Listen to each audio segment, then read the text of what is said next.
Now, what AI has done, which is so fascinating, like I don't need to do anything for AI beyond just type in a prompt. This entity is always available to me 24/7 at the touch of a finger. I don't have to go out and do work. We become so reliant on AI, right? It's almost godlike in the way that we worship it. And that also creates this illusion that there is a right answer.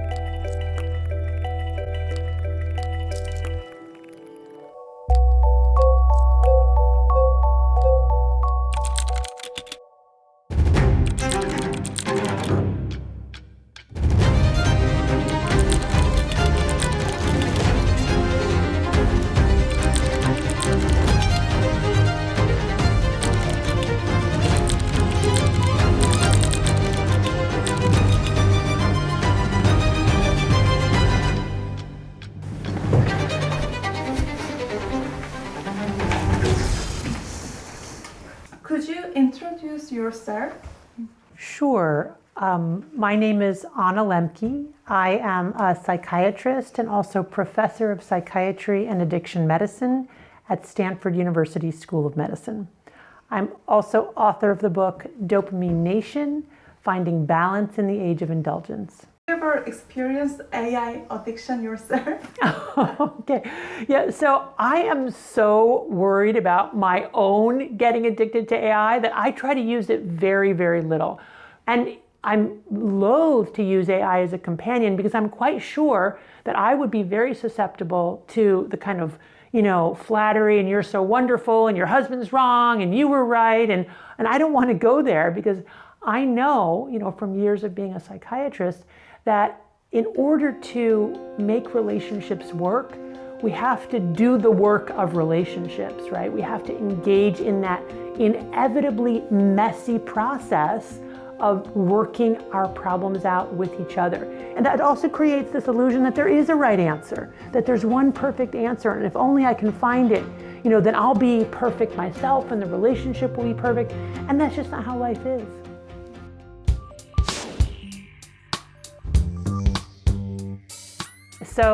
So when we talk about addiction to AI, what we're talking about is the continued compulsive use of AI despite harm. So when we're looking for AI addiction, we look for 4 major components. We call them the 4 C's: control, compulsion, craving, and consequences. So out of control use, I'm using AI more than I planned. Compulsive use, there's a level of automaticity or loss of agency. I planned not to use it, and I find myself using it. Craving is intrusive thoughts or images of wanting to use AI, even when I know I should be doing other things. And then finally, the consequences that we see from compulsive overuse of AI. And they can even develop delusional thoughts where they lose touch with reality because AI is validating their psychotic beliefs. So these are just some of the many adverse consequences associated with AI. And those are the things we look for when we diagnose AI addiction. That is the continued compulsive use of AI despite harm. Why do we use drugs? We use drugs because they make us feel good. And in the short term, they tend to solve a problem, right? And AI does that. It feels really good. So the way that I see it is that AI is just a more potent form of social media. Social media is a drug that works on our desire for social validation and reputation enhancement. It releases dopamine in the nucleus accumbens. It's reinforcing it feels good. Social media works in part through a very reinforcing algorithm that learns what we've liked before and then feeds that to us going forward so that we spend more time on the platform. So those are some of the key design features that make social media addictive. Now, what AI has done, which is so fascinating, it is taken those same design features and it's folded them into a large language model so that they're invisible. So in terms of social validation, what AI does is just responds in this sycophantic, praising, reinforcing way to any question that we ask. Oh, that was such an amazing question. What a brilliant question, right? So you have the likes, but now they're not as obvious and as childlike. Like, I don't need to do anything for AI beyond just type in a prompt. All of that is incredibly validating, incredibly reinforcing, releases dopamine in the brain's reward pathway, feels good, which is what makes us want to do it again and again. So this exchange of conversations back and forth through time give us the sense that this is a live entity that's holding us in its mind. It feels very lifelike, and yet it's not entirely predictable. So then you have that fourth element of unpredictability. And all of that combines together to make for a potentially very addictive drug. Yeah, to me, like, what would be a good analogy? TikTok is like beer and AI is whiskey. Well, first of all, let me just say that the adolescent or developing brain is vulnerable to addiction because we haven't yet connected our frontal lobe, which is our kind of future planning, future consequences part of the brain, with our deep limbic reward centers, which are more primitive, which are all about go, go, go, get. And in order to have healthy appetitive control, we need to be able to have our brakes, which is our prefrontal cortex, as well as the accelerator, our limbic brain, talking to each other. But adolescents haven't yet fully connected that prefrontal cortex with the deeper limbic structures. So they are more prone to addiction. So what happens with a child's developing brain is that we have more neurons and neuronal connections at age 5 than we have through the rest of our lives. As we mature from age 5 to about age 25, we cut back or prune the neurons we're not using and myelinate and make more efficient the neurons that we use most often, such that by age 25, we have the neurological scaffolding that will serve us for the rest of our adult lives. So if you have a child or a teen who's overusing AI in an unhealthy way, that means they're building up a neurological scaffolding that's dependent on that behavior, which is why it's so important that we protect the developing brain from addictive substances and behaviors, and we get them to use the technology in a healthy and adaptive way. So in my book, Dopamine Nation, I talk a lot about what we as individuals, but at the same time, it can't be left just up to individual responsibility.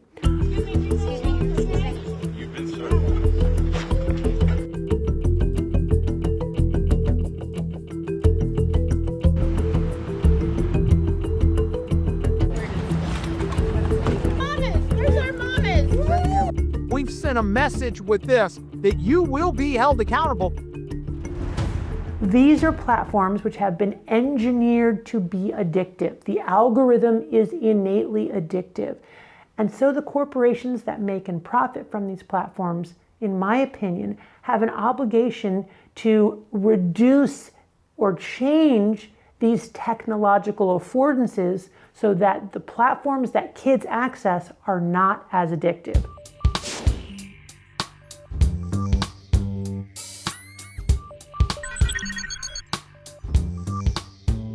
So now I have this human-like entity that's available to me 24/7, anywhere, anytime, without my having to pay for it or do anything at all. and also tells me how wonderful I am and how smart and interesting I am, and who remembers me, everything about me, and keeps me in mind. So it's changing as we're using it, right? And that's part of its appeal, but it's also changing us in the process. And how is it changing us? Number one, it's making us a heck of a lot lazier when it comes to human relationships. Because what can happen is that we can come to replace other humans with AI and begin to imagine that we are dealing with a living entity when in fact we are not. And then we can get into this spiral of connection that really is eroding our true intimate connections with others. Now, some will argue, well, if you have a lonely person and they don't have any people in their lives, isn't having a relationship with AI better than no relationship at all? But my answer to that is no, because for the most part, these individuals have some relationships with other people, but once they become involved with AI, those other relationships go away, and the relationship with AI takes over their whole life. And this is the great irony, that this technology that was supposed to connect all of us all over the world is actually contributing toward separating us from each other. And that is really the take-home message. Number two, it's keeping us caught in this echo chamber of our own ideas. It just constantly reinforces, so we can get more and more spun up in ideas that are really bad ideas, right? But we're being told by AI that it's a great idea. I mean, I contend that we're already living in the golden age of narcissism. AI is really just a two-way facing mirror. We're essentially just getting back exactly what we want to hear, which is contributing to this culture of narcissism. We become so reliant on AI that we develop this idea that there's a perfect response or a perfect way of being or just the right answer. And I don't know what it is, but AI will know. So we're constantly then going from our real life relationships back to AI to try to figure out what the perfect answer is. And we see this in American teenagers all the time. More and more teenagers now won't even respond to a text without first running it by AI and seeing, is this okay? Or can you fix the wording? And I think what that does is it slowly erodes our ways of knowing, right? Our sense that I can look inside and pause and contemplate myself and come up with an answer. Or even more, I can have a spiritual relationship, right? I can look to my higher power, however I define that. I think that all gets eroded as AI becomes our higher power, right? It's almost godlike in the way that we worship it, rely on it, and lose our own sense of knowing as we seek perfection through AI. Well, first of all, I think it's important to acknowledge that there will never be enough real therapists to treat all the people who might want psychotherapy. So I don't think it's crazy to think about how we might leverage the technology to do that. My concern, again, is this substitution of our in real life relationships, whether it's with friends and family or with a real life therapist, with an AI chatbot that is ultimately going to tell us more of what we want to hear than what we don't want to hear. Because if it tells us what we don't want to hear, we're not going to use it anymore, right? So that is really the danger, that the product, and it is a product, and people should keep that in mind, AI is a product. We may not be paying for it with money, but we're paying for it with our lived time. And that product ultimately has one agenda, which is to keep us on it longer.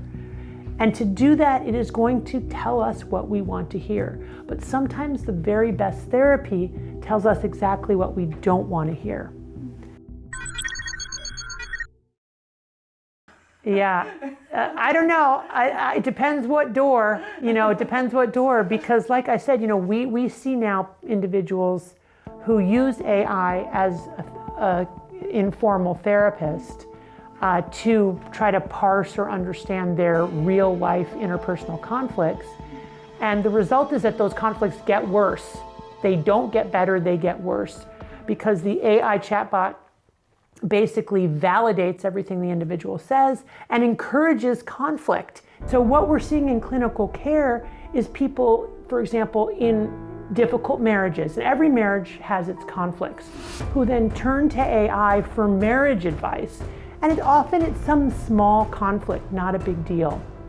But then AI begins to validate their every idea about what's wrong with the marriage. And they spend more and more time talking to AI about how terrible the marriage is. And pretty soon they get in their minds that this is a terrible marriage, they have to leave the marriage, they have to get divorced, when in fact, when it started out, it was a pretty good marriage. If it were really going to encourage resolution, it would tell that individual, hey, stop talking to me and go over and find your spouse and talk about this problem directly with your spouse, because that's the only way you're really going to resolve it. Yeah, so this is, I think, a really important question. In many ways, AI can be viewed as the collective wisdom of humanity. I mean, it has the potential for collective wisdom on a mass scale that could be very valuable. But, garbage in, garbage out is the issue. And if we're not inputting wisdom, we're not going to be getting out wisdom. And if we're not asking for wisdom, we're also not going to get wisdom. So I think at the end of the day, we would never want to replace AI with true spiritual practices. Because to my mind, true spiritual practices are something quite different, right? And at the core of many spiritual practices are also spiritual communities, right? Involving connecting with other people with shared values and beliefs, engaging in rituals and prayers. We will live in this atomized existence where we're all in a different place in our honeycomb, not actually interacting, but instead having a simulacrum of intimacy with an AI bot.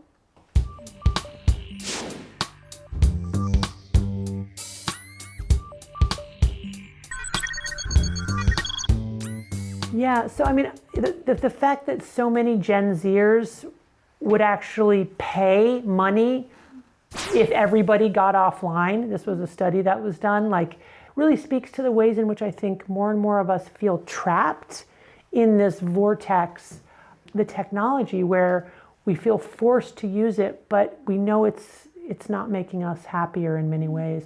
So I take it as a sign of optimism and hope. Yeah, I mean, at the end of the day, what humans want more than anything else is to be connected to other humans, to feel that they're part of a tribe. I'm afraid of death. I'm afraid of being alone. I'm afraid of being sick. I'm afraid of losing my mind. This is where humans come together. It's in our shared vulnerability that we make the deep human connections that make life worth living. And whatever we can do to continue to foster that, then I think we're going to be okay. Yeah, I mean, I think that's, the ultimate question is not, how to get rid of the technology, but how to have a healthier relationship with the technology, because it's not going away and there are a lot of good things. I think the key here is just to continue the dialogue and honest appraisal of how it's helping us and how it's harming us, right? Mm-hmm. And to continue to make alterations as we go along.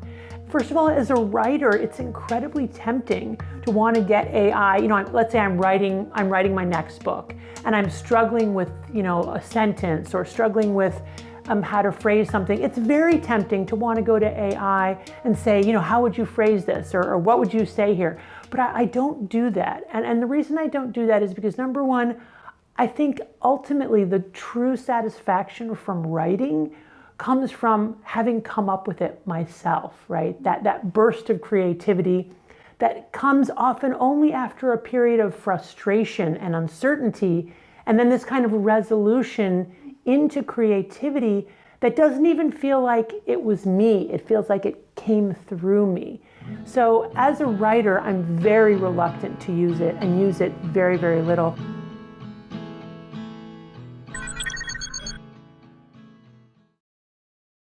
Ooh. When we let AI do our thinking for us, we really lose our own sense of knowing, right? We lose touch with that deep intuitive part of ourselves that is processing an amazing number of stimuli and information. I mean, our brains, there's no AI that's ever going to approximate our brains because we have bodies. We have bodies, and bodies experience the world in a way that AI never will. But as we engage or over-engage with AI, we lose that sense of knowing. We become detached from our bodies. We also are chasing perfectionism, thinking that AI has just the right answer and we don't. In the age of AI, the one thing that humans must not lose is their own intuitive way of knowing. So thank you so much for your time and for speaking with us so openly. Yeah, Yes. you're welcome. Great questions. It was really fun. Could you give us one advice for our Korean viewers? Yeah, so what could my one advice be?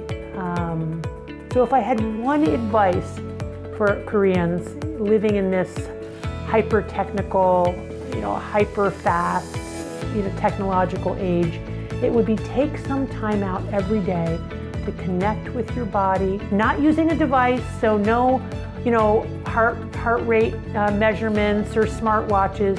Connect with your body, just you and your body. Connect with other people around you and connect with nature. Connect with your body, other people, and nature without any technology getting in between. I think Korea I believe you are making a big mistake. Oh, great. Oh, I love that. Have children under the age of 13. And the world that my students are going into now, in 2026, is not as hopeful. One of the big reasons for that is AI.